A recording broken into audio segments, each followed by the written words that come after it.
একটা cricket match, একটা ঐতিহাসিক জয়, আর ভেঙে গেল এক বহু পুরনো দুর্ভাগ্য। মুম্বাই ইন্ডিয়ান্সের জন্য প্রত্যেকটা সিজনের শুরুতেই একটা সংখ্যা যেন তাড়া করে বেড়াত। ঠিক এতগুলো বছর ধরে ওরা টুর্নামেন্টের প্রথম ম্যাচটা জিততেই পারছিল না। তো আসল প্রশ্নটা ছিল, এবার কি তারা এই ইতিহাসটা বদলাতে পারবে? কিন্তু এই দুর্ভাগ্য ভাঙার জন্য প্রথমে কেকেআরের দেওয়া এক বিশাল চ্যালেঞ্জের মুখোমুখি হতে হয়। ক্যাপ্টেন রাহানে আর নবাগত রঘুবংশী দুজনেরই হাফ সেঞ্চুরিতে কেকেআর বিশাল স্কোর করে, আর এর ফলে মুম্বাইকে তাড়া করতে হতো পাহাড়ের মতো 221 রানের টার্গেট। ম্যাচের আগে কিন্তু শ্রীকান্ত বলেই দিয়েছিলেন যে কেকেআর নাকি রোহিতের বাদাম হালুয়া টিম। আর রোহিত যেন ঠিক সেটাই প্রমাণ করলেন। প্রথম ওভার থেকেই চালালেন বিধ্বংসী আক্রমণ। শুধু তাই না, এই ইনিংস খেলার পথে তিনি একটা দারুণ রেকর্ডও ভেঙে দেন। রোহিত একাই করে দেন 38 বলে 78 রান, যা রান তাড়ার ভিত করে দেয়।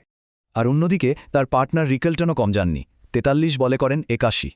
ওদের দুজনের জুটিতেই কেকেআরের বোলিং লাইনআপটা যেন একদম ভেঙে পড়ে।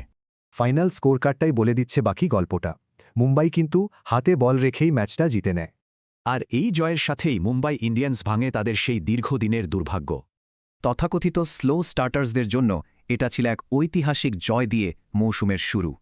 তো এই অভিশাপ ভাঙার পর প্রশ্ন একটাই, এটা কি আরেকটা চ্যাম্পিয়নশিপ জেতার শুরু?